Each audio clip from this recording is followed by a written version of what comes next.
On a remote beach in Burma's western Rakhine State, hundreds of Muslim Rohingyas await an uncertain fate. 4 days ago, they fled their village in Chaopu township in their fishing boats after Rakhine Buddhist mobs attacked their homes.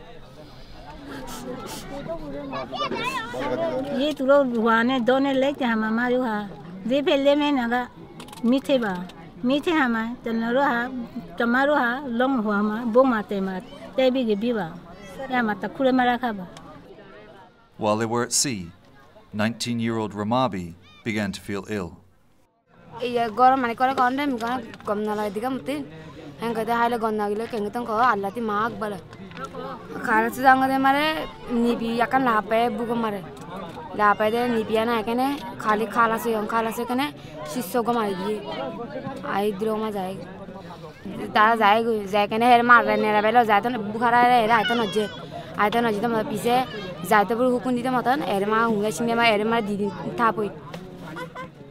Fearing a huge influx of Muslims, the Navy kept the boats at sea until the authorities eventually permitted them to come ashore, but no further.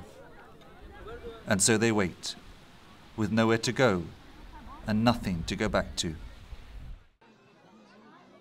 Over the past week, an estimated 20,000 families have fled a new outbreak of communal violence between the majority Buddhist Rakhine population and the ethnic minority Muslim Rohingya.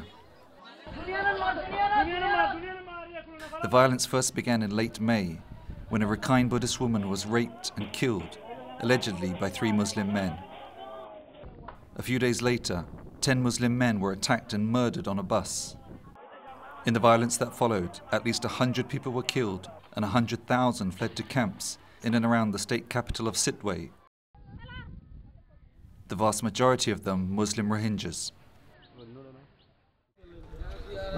Some villagers from Chaopu managed to evade the Navy blockade and made it to Tay Chong camp for displaced people. At 22nd October night, Rakhine Buddhists destroyed 2 mosques. They arrived our village and set fire. They set fire here and there. We cannot protect us because the military and police shot us. Some 20 men were dead. Further along the coast, another group of Rohingyas fleeing the violence have just made it to shore. They also accuse the security forces of taking sides with the Rakhine. After some of their homes in Poktor township were burned down in June, they endured months of intimidation and violence at the hands of the Rakhine. But rather than offer them protection, the border security force known as Nasaka washed their hands of all responsibility.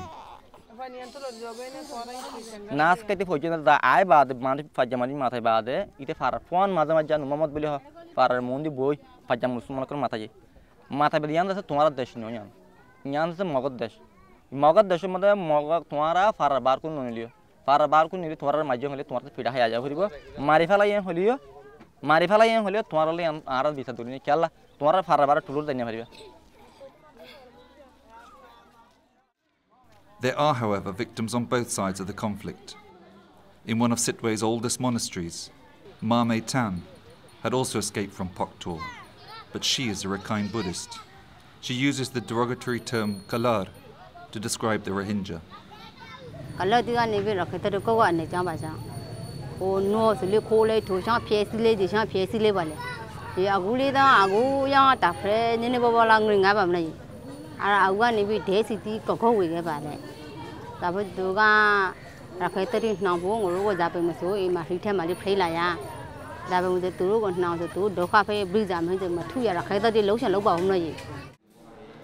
The monk who presides over the monastery, Arya Vunsa, has little doubt where the blame for the conflict lies. The Islamay Aswan Rao Wadane, Saipui who sounds all over Sadoroga from them, namely Lusaipu who sounds all over them. To prove his point, he shows a photo of the woman whose murder first triggered the violence. Nangandaga Obudin and you bought Nangandaga Obudin and ye. Tarawari Bengali Muslim war. Tandra de Namamrina in B. Tarawari Bengali war refugee to what is a kind of tar. Lo Ege Yaduro, Tadea Nangama, Lo Elushi Qua, Diloma Ishambo. Yabba Mohobene, Yabba Rollo Talagadoha, a little better than a playboy.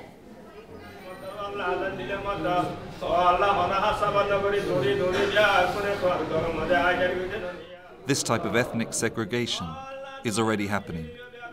As the violence spread across the region last week, there was one Muslim community which was not preparing to flee. They are not able to.